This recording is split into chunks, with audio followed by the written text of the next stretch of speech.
a bit of a dive, but now it's fine. It's very good.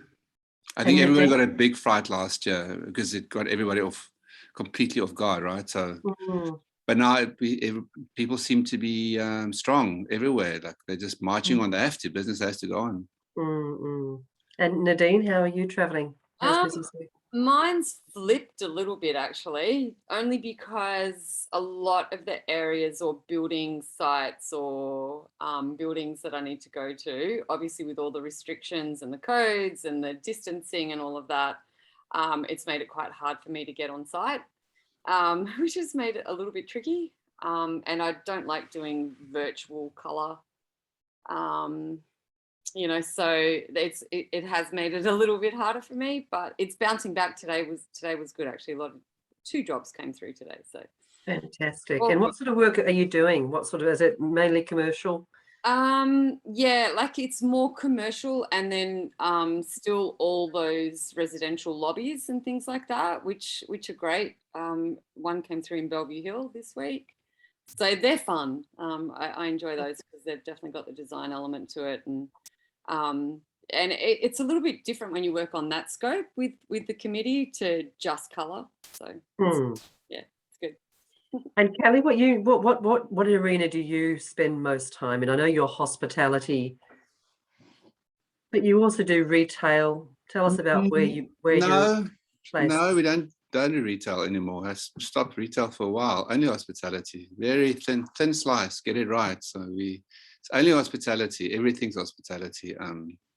So fortunate doing some work in the UK and Dubai, and here quite a bit now. So yeah. So tell us what you've got. What sort of jobs you're working on in Dubai currently? So we're working on a restaurant bar. We just finished one in the hotel lobby. Doing another 2, and then working on a nice project in the UK. And it's a South African guy that we do a lot of work for. He lives here, and it's his journey. We just decided to make the story real, because people talk about authenticity and real, but they're not. You can't say it. You have to do it. So the entire installation, we're doing a massive installation, about 40 meters across the facade. As you walk in, the entire restaurant has a depiction of a journey from Africa to the UK. So it has the Myanmar. It has swallows travel twice a year backwards and forwards, in fact, from Africa to the UK for food. So we have them on the wall, and it's a massive artist installation. So it's still not installed. Still playing around with the models and the sizing of it to get it right and prototyping. So what's the medium? What medium are you using? We're rapid prototyping all the animals and all the people. Rapid prototyping the contour. So we're building physical buildings like the Shard and the Gherkin. The physical buildings. They probably about 30 centimeters high. And they are all rapid prototype, but then the contouring we're doing out of plastic sheet compound that we layer to get the contours, and then we're lighting it up in ways so that the shadows are real as you come in. So truly, what you're getting a bird's eye view when you walk in, because everything's on the wall to play this idea of the migration. So it's exciting. Client loves it, and. There's nothing. How's the budget? Is the budget good? There's the question. I've never had a budget that's good. I don't know, when people say they have these amazing budgets, I don't know I've never met somebody that had an amazing budget. Nadine, I mean, Deb, have you ever had people that budget's not an issue? Never had it. I've never, in 30 years, I've never had it. But don't you think creativity is what do they say, the necessity of the mother invention? You know, you have to use your imagination and draw from what you do have, regardless of the budget. You know. I mean, I think innovation comes making things stack with little is being creative. We've just always been in that space, and this particular client that we're doing this for has been a long-standing, very good client. I've done some amazing work for him. Yeah, Six Head is one of his and Meat and Wine, and there's a big level of trust. So he's saying, I'm not quite sure what you're doing, but I trust you. I'm going to do it. Yeah. Trust is a big one, right, Nadine? How do you find trust from? Huge. Yeah. It's everything. Yeah, absolutely. I think it's, once the brief is set and you have a really good relationship with the client, I think you can then get to a deeper level as well, which gives you a bit more of a win-win situation to work from. But yeah, I think that sometimes you have a mindset or you can see it. We can often, as creatives, see it ahead of time, and you can see it in a almost a three-dimensional way in your head. But painting that picture is the challenge to the client. That having them catch that vision and see it in completion is where the trust factor comes in. Yeah, absolutely. Yeah, I think it's also difficult when you work in. So there's this article that I mentioned that I read last night about our perception of what reality is and how it's made up, which is not saying we're in the Matrix, but it is definitely saying that our perception on things around us are constructs of our imagination. Everything we actually experience, even now, a lot of it's projected. Anyway, we'll talk about that a little bit. But when you're in a group, so I've got two incredible guys, Calvin and Rob, and you've met them. They're just really super creative guys. And when we brainstorm, there's also that trust. Let's say this, like today we had a thing with the red pizza oven. And I said to Calvin, I'm not seeing what you're seeing, but I'm trusting you, run with it. If you're confident, and you can see it, then do it, because I couldn't see it. And I think that's also the part that makes creative enterprises like this difficult. And you're not an island. You have to have that kind of relationship with your client, with the people that you work with. You do. It has to be catalytic. And if you're on, Rob and Calvin, it's lovely to have you joining us. For those of you who have joined us early, and we have several people watching and standing by, we're commencing on the hour. Won't be too long.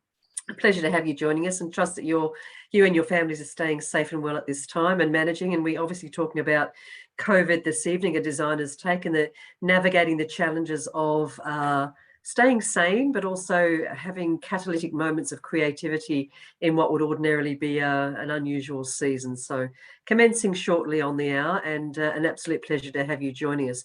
Might I ask that if you do have questions, that you would pop them in the Q&A or the chat. Vanessa, we have anchoring this evening. Is that the preference, Vanessa? Okay, Vanessa might be off momentarily. Hi, good evening. Sorry, would you please kindly repeat that, Deb? I was concentrating. That's okay. The question was, where would you like questions to go to? Would you like them in the chat or the Q&A? Absolutely, more than welcome. If you look, the preference is definitely in the Q&A. That would be very helpful. But if you can't find the Q&A, then you're welcome to write that in the chat box. Just also note that this is being live streamed on Facebook as well. And so you're more than welcome to stay on Zoom, or you're more than welcome to watch via Facebook. Fantastic. So we are on the hour, and I will commence. Might I say that it's an absolute pleasure to have you back in what would be the Caroma Temple. We're not quite there, but albeit virtually. And we trust that you and your families are staying safe and sane at this time. It's a challenging time for the planet, but in particular for our particular community. We've got obviously Melbourne and Sydney are in lockdown. And if you're joining us from other states, we trust that you're enjoying a little bit more freedom. Just to reiterate, however, that Caroma on Collins, while it's closed, we do have live consultations. Mimi Pucker's joined us this evening as a flagship manager from Sydney, and we also have Caroma on Parade down in Adelaide, also actually physically open, but also doing virtual consultations. So please feel free to reach out to myself, and I'll put you in touch with Mimi and or Nicole down in those states. And again, if you'd like to speak to any of the BDMs, if you've got things in your pipeline or you need some assistance with specifications, please feel free to reach out. We'd love to be doing business at this time. The world still moves. So we trust we are staying safe and well. Sherilyn Robinson will be reaching out tomorrow and in a follow-up email to say thank you. And in that, she will be posting the live feed for this evening evening, which will be recorded. That will be through Facebook, but also points of contact within the company should you like to reach out and have one of our staff members be of assistance. So a pleasure to have you here. Tonight we're talking about comfort in COVID. Continued lockdowns with no foreseeable lifting on restrictions have made it necessary to accept and lean into lockdowns rather than resist the same. At the moment, 1 in 5 Australians have reported high levels of psychological distress at this time. Ordinarily, 90% of our time is spent indoors, with 70% usually in our home. But at this time, it's more like 98% of the time is spent in our home and we're working from home. That's a lot of time within a small space. I have heard on many occasions we're all in the same boat. But the reality is we're not all in the same boat. We're all in the same storm. And some of us are on jet skis, others on boats, some are on paddleboards, some on surfboards, and there are others who are drowning. The question I have as an outgoing introvert is, I'm happy to confess actually that I have had moments of drowning. And I think I had one a Friday last week where I had a meeting booked with Callie and Nadine and found myself at a local coffee shop and had them call me and say, where are you? And I went, oh, hang on, I said, what day it is? You know, I just went out for coffee because I needed to get out of the house. So if you're in that situation, happy to reach out and connect. Obviously, we want to stay connected with our community. But I suddenly dawned on me that life is made up of so many building blocks we don't even realize that we need. The simplicity of the touch of another human being, or perhaps even the warm embrace, and how much of body language comes into play. We're working virtually and we've lost some of those inherent fundamental things that make up the projection of what is our normal life. This evening, we would like to speak on finding comfort in COVID from 2 of Sydney's thought leaders and friends of Caroma. They are Callie Van der Merwe. Callie, welcome. Thank you. And Nadine Donovan, welcome. Thank you. Callie is the founder of Design Partnership Australia. He's an architect turned interior designer practicing for 30 years who focuses on behavioural design in social spaces, understanding the purpose of the given space and knowing the predictive actions and attitudes that will inhabit that space. This ultimately leads to more informed designs where humans behave more naturally, more intuitively and more comfortably. Understanding and framing these behaviour needs to more delightful human experiences. So welcome, Callie. It's an absolute pleasure to have your insight in this evening. Thank you. And we also have Nadine Donovan, also a friend of Caroma. Nadine works specifically she's an interior designer, but works very exclusively in the colour space. So DNA Design, her company, provides comprehensive interior design services to property owners, architects, builders, project managers, and property developers. She also teaches colour psychology, and there's some exciting stuff coming for her in the future that you need to keep an eye out. If you'd like to connect with either of these people, I'd suggest you do that via LinkedIn and the website. We will send you that post-event, and they'll also supply their contact details at the end of this evening. So welcome both. Let me first ask Nadine. Nadine, given that I know that you're an outdoors girl, because we do COVID walks sometimes in Centennial Park to get some air, tell me, you're currently going through a renovation at home. How's that looking for you? Yes, I have gone through a renovation, and like everyone says, I also had the idea that it would take 6 weeks, and it's actually taken closer to 6 months. Obviously because of all the construction lockdowns, and we had concrete cancer just rampant through the building, so everything slowed down. So it's been a really interesting experience, because through all of this COVID lockdown and being, isolated, I've also spent a lot of time living in different places that aren't mine, so lots of different Airbnbs. So it's been really interesting to go through COVID in a space that is not mine, doesn't belong to me. No, and I know that you're a bit of a war on white girl, right? Anti-white establishment. You're doing your own space at the moment. So what does that look like for you? So for me, it's real. Like, I use color as identity, sense of self, really. So I like using white as an accent. I know it's not for everyone, and if white is your thing and your color, that's great, as long as it is by choice and not by herd mentality or just not having the want or the awareness to, you know, try and discover what our colors are. But so my colors are very much the oceanic color schedule. And the only place where you will see white is on the ceilings and on the doors. That's it. So you've got a bit of a penchant for colour. We've got a bit of a story around prints. Tell me about that one. So a long time ago, when I was working at a hotel, Prince was staying at this hotel, and obviously no one was meant to go up and see Prince, but it was nighttime, and the chef and I had a bit of a joke, and he had rung down and asked for hokey pokey ice cream. So because it was like 2 a.m, I was allowed to go up, and as I came out of the lift, Prince was standing like opposite me and led me into the room that he was staying in. And as I walked in, all the walls were covered in purple velvet. And I just remember just looking at this, it was incredible. I think, you know, I was just blown away. And then as I studied that later on, I realized that Prince is purple and purple is Prince. Prince loved it, obviously, because it represented royalty. And the really amazing thing is Pantone actually created a color, so a custom purple called the love symbol in honor of Prince. So, you know, that shows the passion and the strength of what color can do and can create. And, you know, they do say that 62% to 90% of a first impression is due to color. It's got a really strong place. And I think, you know, it's like anything. I think if you experience something, you have an understanding of it. Like this renovation at the moment, I have such a deep understanding now of so many things that I've learned along the way. And I think it's like color. You have to experience it. And then once you've experienced it, you have a different take on it. Well, I mean, I think of the colour psychology, and colour travels in waves, much like sound waves. It's digested through our iris, affects our hypothalamus, and changes how we feel, our physiology.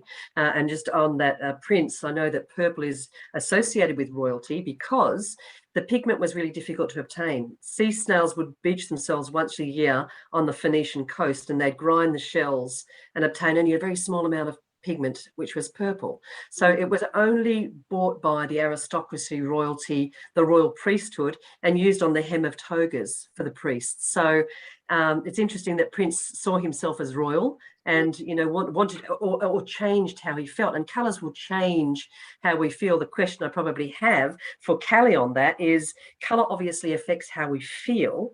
And in a pandemic, we're probably more emotionally driven than we normally are. What are your thoughts around COVID and our environment? I mean, there's a lot in that question, and there's a lot a lot of angles one can take.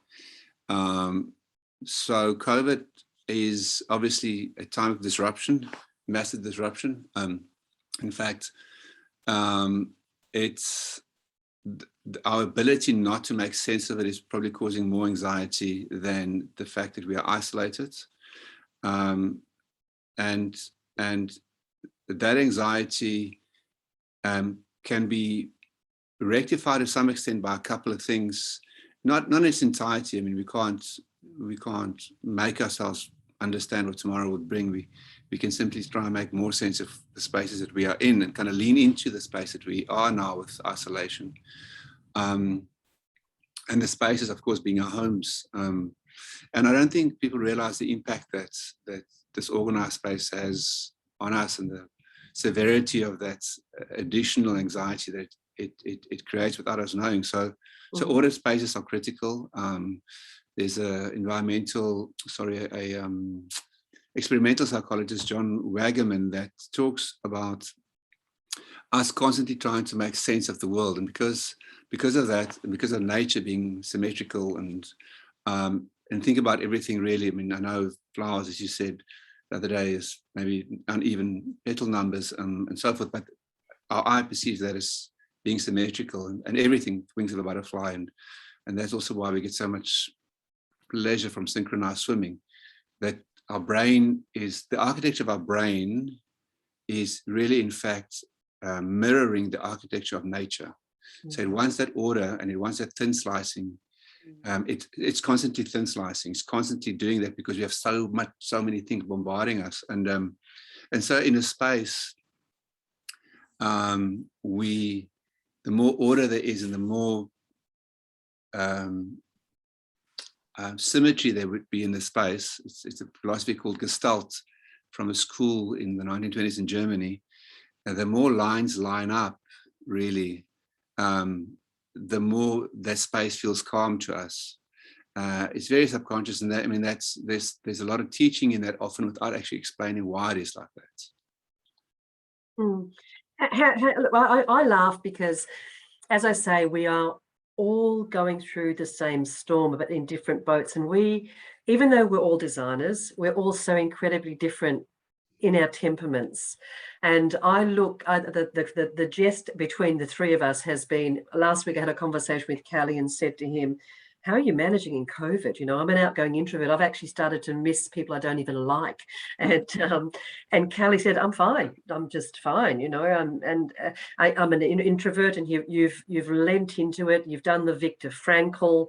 You can't move away from it, and you're doing it. But from a temperament perspective, I look at, I'm a human behavioral analyst as well, and I go, there's goal setter, lifestyle, stability, and information. So the goal setter, it's all about, they don't want a lot of color and movement. They're all the color and movement there needs to be in the space. A lifestyle temperament needs to have texture and color and movement and stimulation. They need to be with people. They gain their energy from being around other people. There is stability. It's all about, I look at Nadine, I think of stability. You love those natural seascapes, landscapes, autumn colours, beach colours, sea colours, and then there's information, which I believe is you, Callie. It's all about the details. So with the detail comes order. Do you need to have an ordered environment to live in to survive COVID? Yeah, very ordered. We have this. My wife's a scientist, and it's remarkable how different her brain functions, and she can live in clutter. Drives me mad, and so so it has to be, before I can get to work, everything has to be in a specific place and neat and tidy, and so that there's room to think. The desk needs to be uncluttered, and I mean, yeah, we are all different. There's that. I mean, I think something I read just last night or the night before really is that the way we perceive things are different, even to the point where it's made up. And we see things, we all see things by a predictive computer, which is a reflection of how we spent our lives. And a lot of what we see often isn't really there. It is projected to be there to get another shortcut. And there's a great book written there, what is it called? Being You. And that book, in fact, came out last month, and it really talks to that principle of, and you spoke about but there's the additional layer of just us now. What we're seeing on the screen is actually quite markedly different from each other. We just don't know how different, because we're not a series of computers that have a download tonight into the same kind of set of zeros and ones. We are isolated, and we are programmed by things that we get through life. And so I'm rambling on again, but I need to mention that there's something interesting within that, I don't know if you remember 2015, that hashtag the dress, where it was a dress in either blue and black, depending on how your mind was set, or you'd see white and gold. Now, if you spend most of your time, I'm going to actually ask Nadine something now. If you spend most of your life indoors, or you spend more of your life indoors, you are used to a yellow light. So it doesn't matter where you are, then post that. Your mind is layering the picture. Whatever you see, doesn't matter if you're indoors, outdoors, where you're under which light, in a yellow, with that yellow tonality. And those people, by and large, saw or see blue and black. People mostly outdoors, however, saw it and sees it in white and gold, because the way our mind is projecting for something that is actually not there. So Nadine, did you ever see that? Did you ever look at that picture? Do you know the picture I'm talking about? No, I don't know what you. Okay. Now I wanted to I'll ask send you it to whether, you. because you're such an outdoors girl, and Yeah. But it makes sense though that the outdoor you'd see the brighter and the lighter.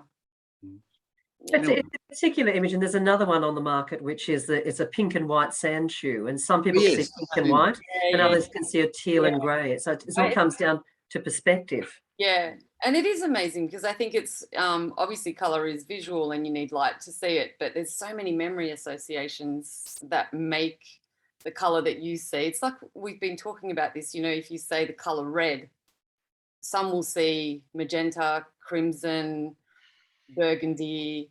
There's so many different shades, and so that fascinates me as well, and that would all be memory association to how we actually see red. Tell us about the red Audi.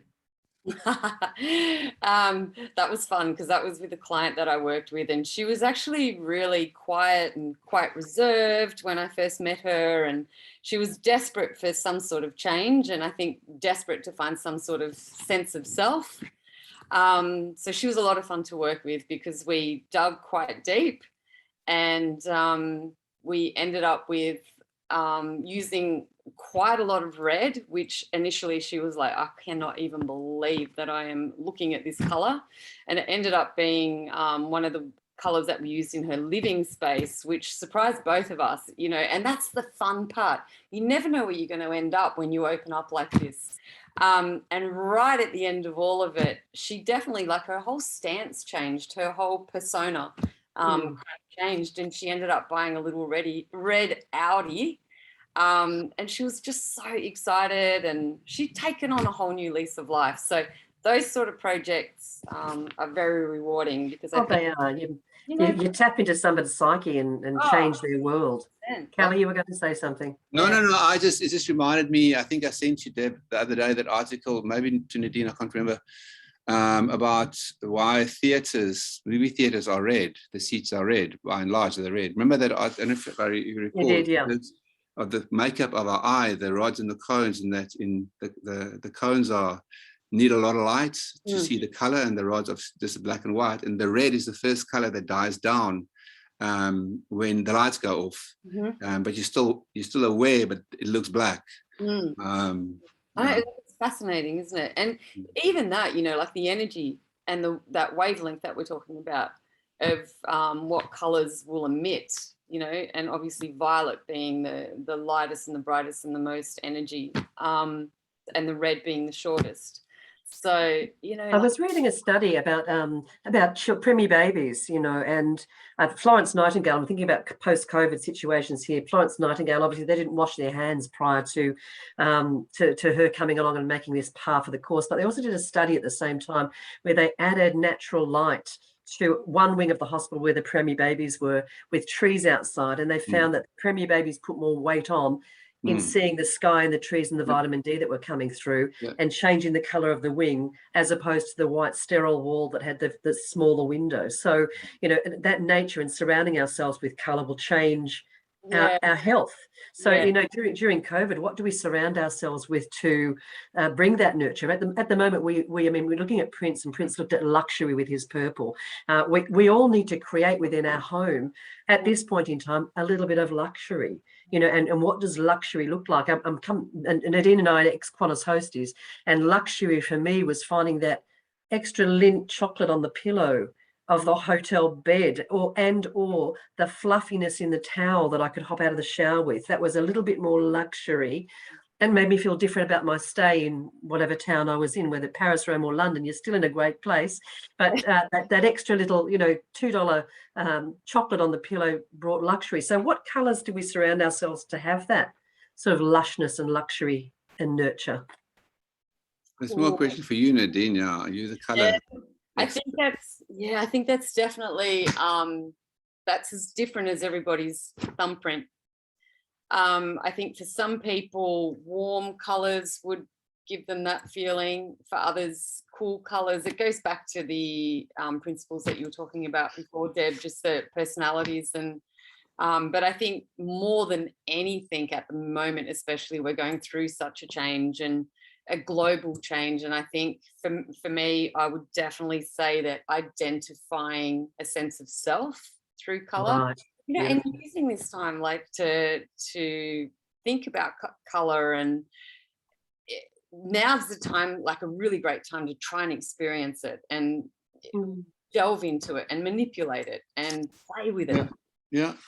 I agree with the thing that color is very personal, and to the point where we see color differently, and often I think designers don't listen closely enough to their clients and color. I mean, it's proven that yellow and certain shades of yellow releases or helps to release serotonin, really, which is important, of course, especially now. And even if these things that we do now are temporary, they don't have to be, you know, paint is paint and a liquor paint. I mean, what's that? And rearranging furniture in a way that has the proportion that, so the 1.618 as a principle to which the Greek temples were built as well, that's the rate of growth of anything, really. Anything grows to that. We grow to that. Plants grow to that rate. The cosmos grows to that. Everything grows to that rate. It's mathematical, but it is the proportion as well in a space. So if something is the division between the length and the width and the height is that in a space, the space will feel good. We'll resonate in the space. If the space is not that, it can be made to be that by the furniture that we put within it, so that it forms a block within a block, and blocks within block, or divisions within it, so that we pick up that sense of calm. And that can be almost done with a tape measure. I mean, it's so those kind of things. I mean, and that comes back to the Gestalt principles that I spoke of earlier, where we make up lines that don't exist. Our eyes, because we want to make sense of this world, we connect things that aren't necessarily always connectable, but because they're lined up, we connect it and we see a line that's not there. But it really, I mean, just something that came to mind. A cat must have a real massive dose of that, because if you put that square on the floor, I have a friend that actually just put some tape on the floor just to mess with the cats. He has 4 of them, and they fight to go sit in the square. For what reason? But they do that. But they must have, so they feel comfortable in that square, and there are no other walls, nothing. It's just a square on a floor, and so they want to sit in it. So definitely, there's all these things that are. I mean, of course, the whole Gestalt thing is when you take symmetry and proportion, the exact symmetry too far, we bore of it quickly. So the Japanese have another term for the disproportion that creates proportion, called fugency, and that is the counterbalance of weight or color, like in a great painting. And there's a depth to that complexity that we are drawn to. And there's also, you can overstep it when it's too complex, and we don't like it anymore. By and large, we are all similarly hardwired to like and not like certain things by that kind of sense of complexity. But I mean, it's so when you get that real good balance within a space, where you actually line the furniture in that proportion that makes good sense, you get the light to work beautifully, because you can actually just take the light bulbs out that you have and get a warm white instead of a cool white, like a 2700 Kelvin. Commercial shops tend to sell warm white and cool white. But if you go to a specialist shop and you say, I want under 3000 Kelvins globes, please, you'll get it. And that's such a warm color. It's such a color of, you feel embraced and warm and calm. And just doing those 2 things within your home will, and the color, of course, as you know, a couple of things that cost almost nothing will really bring a sense of comfort that's staggering. It's, I mean, I can think of many examples which I can get to if we have more time a bit later, but it's definitely impactful. I think even if you look at Pantone's color of the year, you know, it's got the gray with the yellow, and it's the first time that they've actually used 2 colors. Yes. So that's so interesting. You know, you've got this stable gray with this illuminating yellow, so you've got stability with the hope. Like that says so much, that Pantone have actually selected 2 colors this year. And I think, like, also the other thing is, and especially in COVID and trying to make sense of our space and trying to be creative, NASA did a really good study on the creative genius levels. And they started with kids, like kids that are 5 years old and what their creative genius is. And they're at like 98%. And then 10 years later, it drops down to like 30%. By the time you're 15, you're roughly running around that 12%. By the time you're an adult, the study found that most people are running on around 2%. So, you know, here we are going, yeah, be creative and, you know, find that identity and create the space that you love. And people are like, great, I've got 2% to work with here. You know, isn't this, Nadine, what we were talking about? We talked about the creative adult is a child who survived. Yes, Yeah. Absolutely. Best line. Yeah. Yeah, Professor Ken Robinson spoke about that quite extensively always.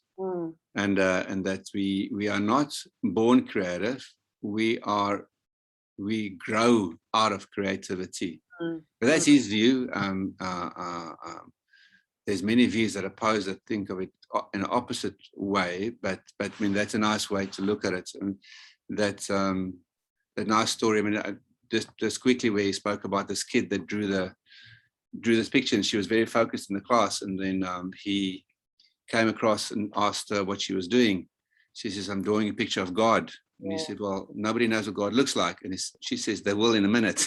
You know, that kind of creativity where you just believe that what you do is fantastic, because there's a lot of trust in yourself when you're very young. And when we're told what not to do, we start questioning ourselves. And the questioning of ourselves the whole time breeds a lot of insecurities that's the biggest part of kind of being pushed out of creativity, because you don't have to be sure to be creative. You need to make a lot of mistakes. Creativity is about making a lot of mistakes to get to a result. Well, that just dampens the imagination, doesn't it? Like the imagination is just trodden on. Yeah. It does. I've got a lovely picture here. I think it comes down to not feeling standardized. If you've got the carrot picture there, Vanessa or Cheryl, if you could pop that up, that'd be great. And it's an interesting thing in that carrots were originally purple in color. And before the 16th century, almost all cultivated carrots were purple, and only mutated versions occasionally, including yellow and white. And it's believed that orange was the easiest color to grow. So carrots subsequently became all orange. And if we haven't got that, we'll pop it in the chat. And some of us come in colors that others don't quite understand. And that's okay, because we have to learn not to be standardized. We are all uniquely made with our own gifts, talents, and abilities, and to not subject ourselves to standardization and it is a time where we are having to compromise because we're all in lockdown or having to adhere to rules. How do we avoid becoming standardized and limiting our creativity at this time specifically? Is that a question? Yeah, maybe. But I mean, there's no harm in being standardized. Lots of people find comfort in being standardized, and that's how the world is put together, and a lot of sense is made there. And some are not comfortable and sit on the edge, and that's also good. And sitting on the edge is not always rewarding. Jordan Peterson talks about the fact that creative people, in fact, are the vanguards of order, because they go into trodden areas, downtrodden areas, and because they can't afford, because the economic system doesn't reward creativity. So it's difficult to be creative. It is difficult to impossible, because the winner takes all. The person that's the best known kind of gets all the spoils, and to write the best book. The difference between book number 1 and book number 2, he talks about there being a 50% difference, and so it keeps on falling 50, 50, 50. But creative people that stick to it, they go into areas that are bad and crime-ridden, and they put up a studio and they work from there, and then another artist comes and puts up another studio and starts to paint from there, and then before you know it, there's a whole community of artists, and then a coffee shop comes and another coffee shop, and eventually the developer moves in. And they move out and they go to a new place. So creativity is the system doesn't reward it to the way it should, and will it someday? Maybe, I don't know. I had a conversation with Will Stewart, who's a friend of yours, Callie, and Will's My Kitchen's Rules chef and celebrity chef, and we were talking about the way that he presents his food, it's all about theatre. And he will put dry ice around a dish and lift the cloche, and it's the puff of smoke and the illusion. And we've had this conversation where I talked about being in Florence and walking up a cobbled street, and I'm painting a picture. You can close your eyes if you want to. Walking up a cobbled street and into a little glover's shop where there's a tinkle of the bell as you walk in, and the walls are lined with flocked wallpaper, and you're ushered to a seat and a glass of water, and they'll ask you to place your hand or your elbow on a small pillow that's velvet, and your fingers are measured, and they'll take out different leathers and look at your skin against the leather color and see what works best for you and take the measurements. And in doing that, in paying a little bit more and having a handcrafted pair of gloves made, I was a princess for a day. So the question I have, and we've also got another mutual friend, which is Paul Yanazelli, who's a musician and composer. And Paul tells a picture of when he has to go and create a piece of music. He might go to a barn in London, and the drop sheets are in the barn, and there's just quiet and silence and no movement in the space. And all the creativity comes from here. It's the heartbeat, and the imagination flies. And he'll go and buy, if he's writing a poem, he'll go to, again, Florence or Venice, and go to a specific shop where there is a leather-bound books. And as you walk into the shop, the room smells of this handmade leather books, and the parchment's a specific GSM, and when the pen hits the parchment, it's got a different pressure, and he can create differently from working with that paper, and you feel differently about yourself. So do environments affect how we feel, and can we create environments that bring a sense of luxury and nurture at this time? Yes, environments affect how we feel. I mean, we just have to think of like a church, a club, a restaurant, all through furnishings, obviously, and the materials and the elements. So definitely a different space will create a different feeling. But I think, again, it comes down to what is it that you need? What is it that you need to create? And when you were just talking before, Deb, like that creative level, there's a real spiritual element to it. And you have to tap into that, I think, and it's what Callie was saying before as well. I think it's like you have normal thought, normal thinking, and then you move to like a brave thinking. It's like you have to think outside of this thought and this pattern to be able to get into that creative level and create something new. Yes, I think, and that's the beauty in being able to design a space that fits the purpose and the feeling for what it needs to. What do you think, Callie? Yeah, I mean, I think I've mentioned a lot of those things a bit earlier. It also fits the person, because the perception that we have of Anil Seth says that we live in a Truman Show. It takes it a bit far, but that the predictive, our makeup is different. I just finished a 3-week workshop with a client, and it was about bringing human engagement to the heart of their brand.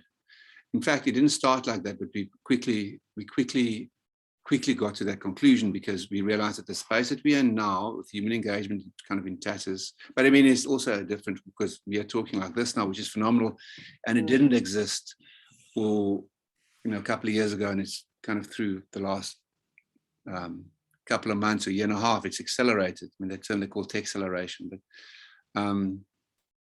so we realized pretty quickly that in times of distress like we are now, human engagement, and authentic ones at that, are important. And again, like I said earlier, you can't say it, you have to be it and do it. And anyway, a 3-week workshop where we unpacked all the touch points from how somebody gets greeted at the door, how the building greets you when you get to it, how it greets you online, how you get spoken to, and how you, the ability, because restaurant spaces are quite, most of them, even if they're informal, they're formal, because you get served, and got into a host of amazing ideas around how you could in fact get up and help yourself to a bottle of wine instead of asking to be helped. Because doing that, you're saying that you trust your visitor. It creates a very different pattern in the mind. And like you would do in a sushi train, you'd add up the plates of why not do it in a restaurant and help yourself to a plate that's on the wall. And anyway, long story short, after 3 weeks of analyzing, without doing one single line of drawing of design, the entire thing was designed. Everything is designed from, because everything around us is a design. It's a way of making something more purposeful from something that may not be. But it doesn't mean that you have to design physically. It means that you have to consider all those little human moments, every human moment, every human interaction. And I only kind of presented it yesterday for the first time, my thoughts, my reflection on all their inputs. And it was quick in conceptually to do, because I knew how to frame those human moments. And I think if nothing, if we haven't learned anything in this, it's something that we have learned, how precious those human engagements are, and how much more they are than just the shiny and the, you know, things that we've kind of embraced before has now become a little bit fickle. We kind of think about those meaningful engagements. So I think, of course, yes, all the spaces impact us in ways that we can never. I mean, I'm thinking of you again, Nadine, with your client that had this beautiful house. I think, where I'm not sure you can tell the story. This really beautiful house. It was beautifully furnished and just built and very modern, but she was unhappy. And you took the time, and there also you didn't design. You just kind of sat down and just tell that story quickly. I don't know how much time we have left, but it's such a beautiful story. Yeah, that was an amazing story. It was a beautiful house in Manly down near Shelley Beach. And I remember walking into the house thinking, I've got my work cut out for me. This is incredible.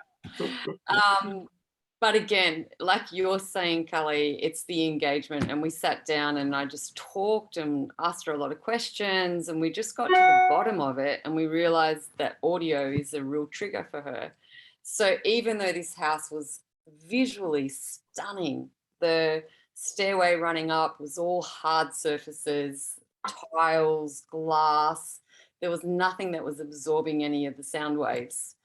And noticing that noise was such a irritant to her, we were able to find the solution of just using big canvas arts that absorb the sound. And yeah, it's incredible. It's such a small thing, but it makes it's lighting, sound.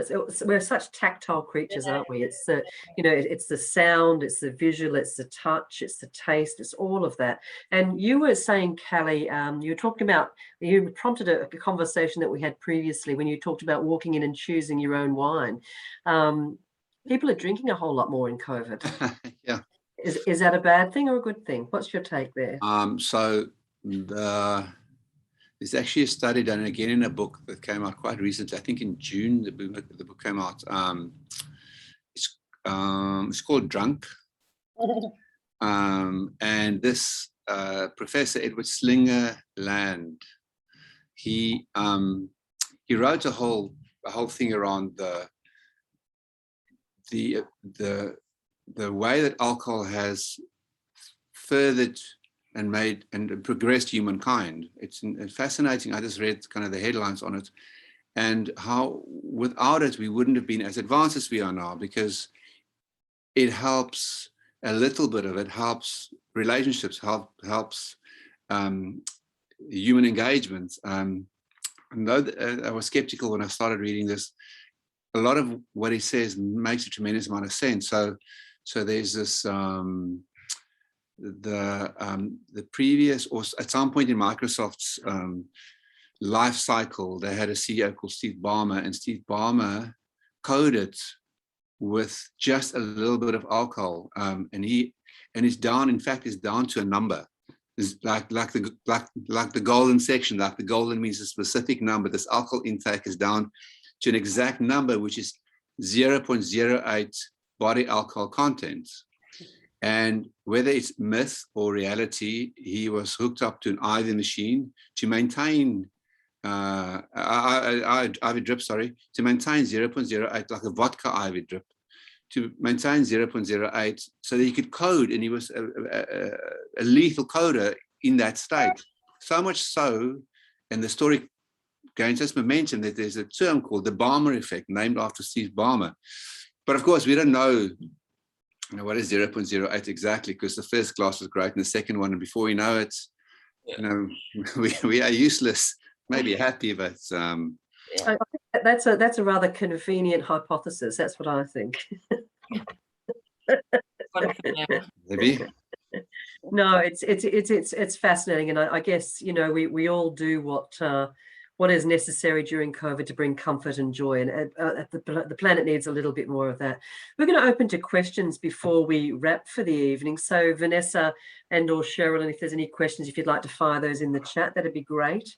It's been an absolute pleasure speaking with you both this evening. I'd love to continue conversations. Perhaps we can pick this up post-event. But any questions, please pop those in the chat. We'd love to answer them for you. Matilda, I saw that you're online earlier, and I know that Melissa's on at the moment.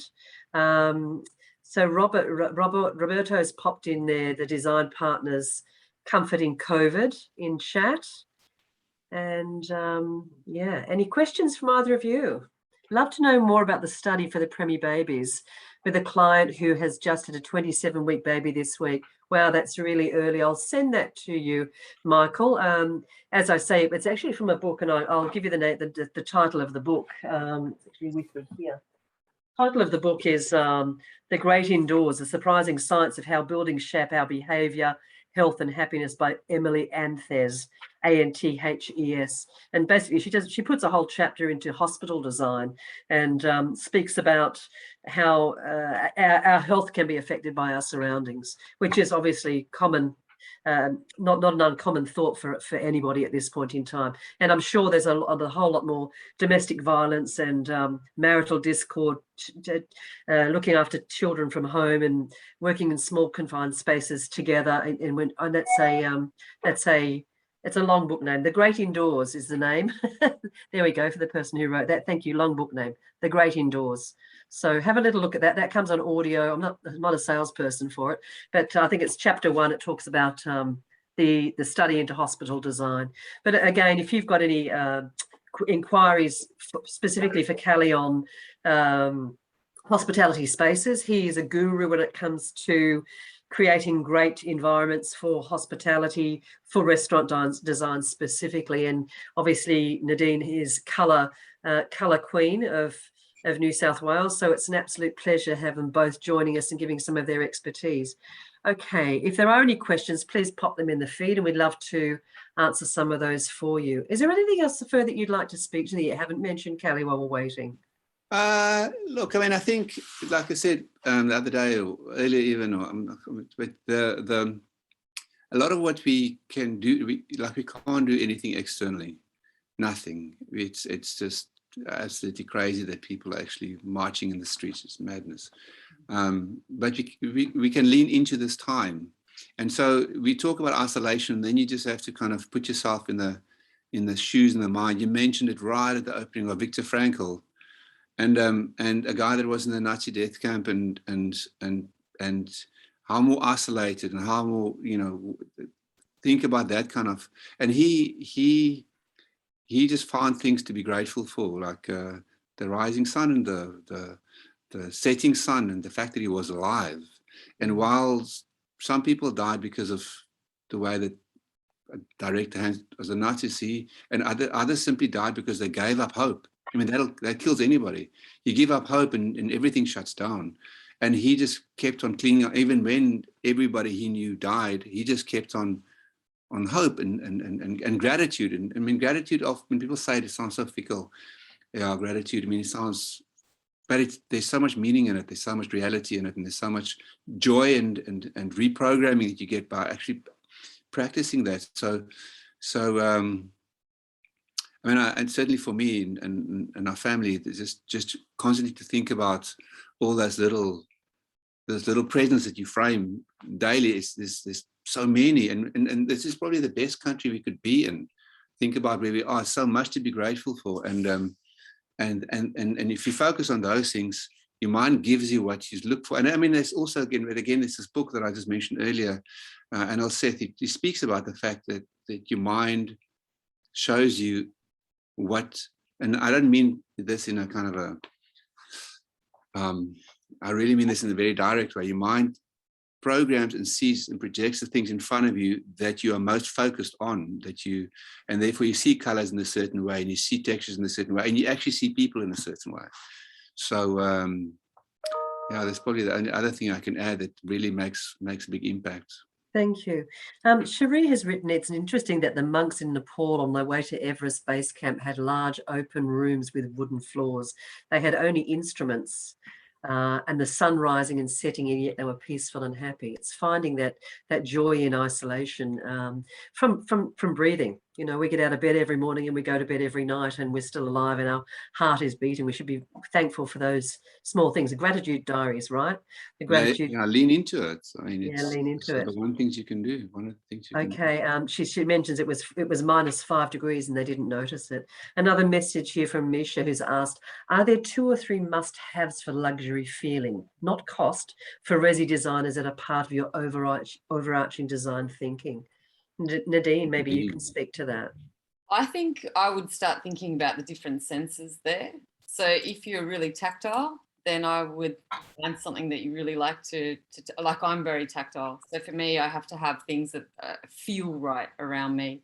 You know, whereas if it's a sense of smell, get a luxurious, beautiful candle that just makes you feel amazing when you know, and it can be quite ceremonial as well when you not switch it on, but when you You light it. You know, and if it's taste, then create just a beautiful, sumptuous meal that makes you happy. But I would definitely look at whatever sense really drives me to create that luxury feel. Yeah. Taste is interesting. You mentioned taste, so if you know, while we have a little bit of time, taste. So there's a lot of studies done again on that, and that we don't remember taste. And when you say that to someone, they say, no, bullshit, it's not true. You do remember, but you remember. So your taste cortex and your hippocampus that has memory of space and time, they're linked, and so you remember taste in context of space and time. You remember it. So if you had a great experience externally, like you were like talking about a home with good friends, and it's really special and something unique, something that was different to normal, the taste will stick. You'll remember this incredible taste. But if it's, say you eat, I don't know, let's call it McDonald's burger like every day or often, because you're used to it, you won't remember that. So taste is in fact, of a restaurant experience, 20% is about the taste and the quality of the food. 80% is about everything else really that we've spoken about. Color, acoustics, the tactility that you've mentioned, Nadine, of things around you, how you feel when you're there, how you like that entire emotional thing and the human engagement. Because we also don't go to restaurants. They go to restaurants to socialize, even though they go to eat. They go to socialize, even if they go on their own, or even if they go in just like a romantic dinner. The fact that there are other people around you, you social, even if you don't speak to them, it's just to be able to hear and see what they do, and learn, because like the mirror neurons that we have, we actually follow what people do. And so you've seen it often in a restaurant where a great plate of food and somebody next to you say, what was that? Can I have the same thing? Can I? Because it just suddenly looks so good on another table. The grass is greener. You said something great yesterday about the green grass.